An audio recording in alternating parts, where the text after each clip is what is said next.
Salut, c'est Coco. Et pour ma troisième vidéo, je t'invite au bord du plus beau et du plus grand lac de Belgique.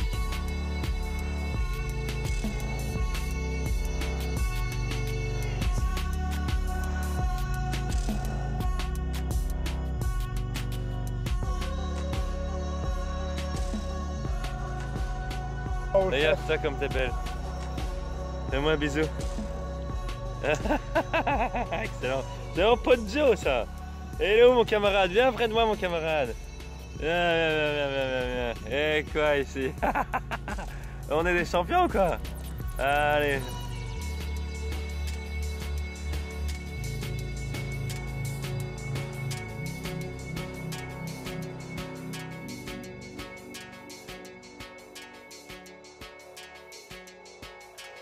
Mais c'est le plus beau et le plus grand lac de Belgique. Et puis c'est pas un hasard si je t'invite ici. Je voulais tout simplement développer un peu avec toi la thématique du travail. Voilà, et finalement comment moi j'ai mis le travail au service de ma vie d'une certaine manière. Puis ces thématiques, c'est simple, elles touchent absolument tout le monde. Je pense que c'est une thématique qui intéresse tout le monde y a déjà beaucoup réfléchi. Il y en a qui en ont peur, qui voient la chose de manière négative, ou certaines personnes qui n'ont peut-être pas mis les choses en place que pour avoir un travail qui correspond à leurs envies. Et puis en voyageant un peu sur YouTube, je me suis rendu compte justement que cette thématique touchait tout le monde. Par exemple, Tony et ses pensées développe cette thématique sous un angle plutôt pessimiste, négatif, parce qu'il analyse le format de travail, le métro boulot dodo quoi. Donc finalement le boulot qu'on pourrait presque appeler le boulot alimentaire qu'on fait pour avoir une stabilité. Et voilà, finalement dans un schéma dans lequel on s'y retrouve pas forcément. Ce schéma-là, c'est peut-être aussi d'ailleurs un peu le schéma de nos parents et encore plus de nos arrière-grands-parents. Voilà, si on se souvient, nos arrière-grands-parents, ils avaient un boulot, enfin le grand-père avait un boulot et finalement la grand-mère était femme au foyer. Je pense que c'est une organisation qui avait beaucoup à une autre époque, mais celle de l'organisation de nos parents ressemble finalement assez beaucoup à ce métro boulot dodo, c'est-à-dire à se figer quelque part pour avoir la stabilité, la sécurité, pour pouvoir fonder une famille, avoir une belle maison, etc.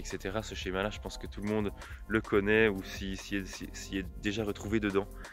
Finalement, moi, ce schéma-là, assez rapidement, il m'a rebuté.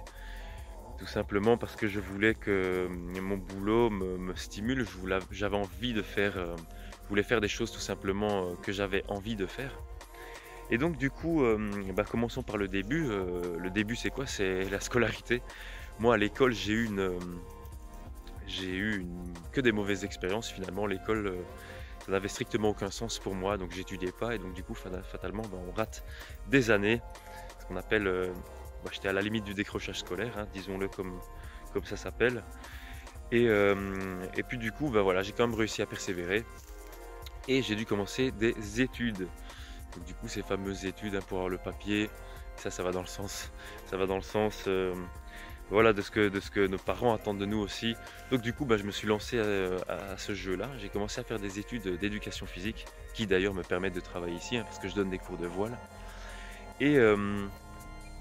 Et ces 3 années d'éducation physique finalement se sont passées super bien, tout simplement parce que enfin j'avais un peu de sens, je trouvais du sens dans ce que je faisais. Alors je t'avoue qu'au début je savais pas vraiment pourquoi j'avais fait éducation physique, si ce n'est que j'aimais bien le sport à l'école. Je savais pas vraiment ce à quoi ça allait me donner droit, ce diplôme. Mais peu importe, passons, j'aimais beaucoup ce que je faisais et peu à peu les choses se mettaient en place dans ma tête.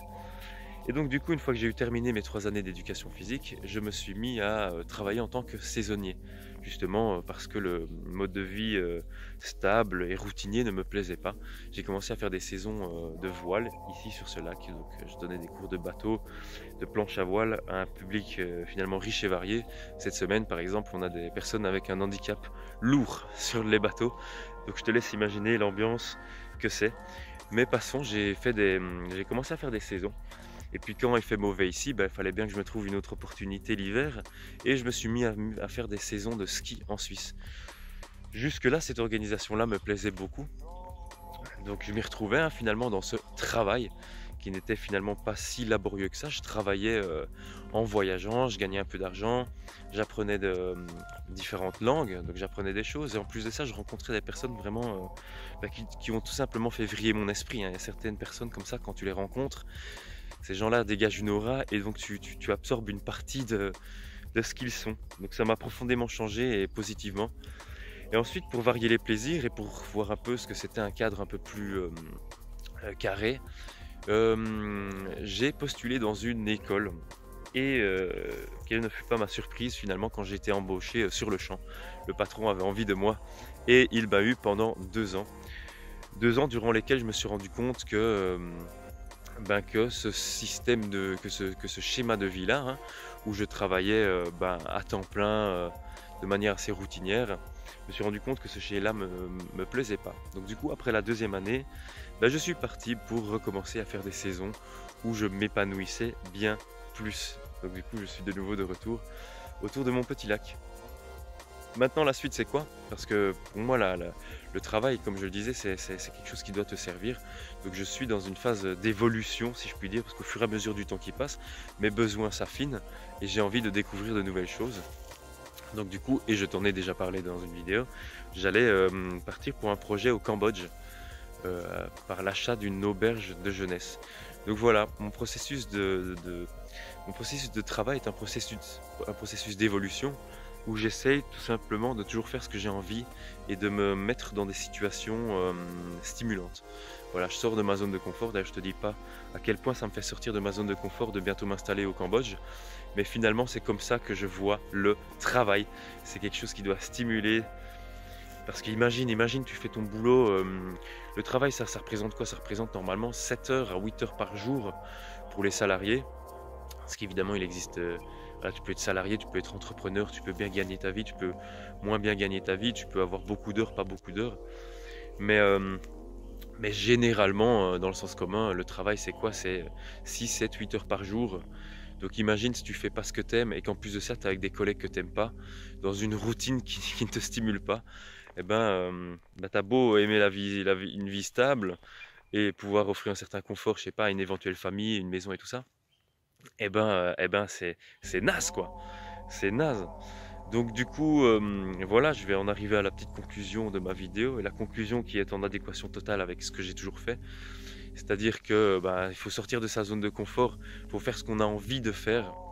Et si pour le moment tu ne fais pas ce que tu as envie de faire, on vit une époque formidable où il y a moyen de trouver des solutions, où il y a moyen de casser certaines barrières psychologiques pour s'en aller vers une nouvelle organisation, un nouveau travail.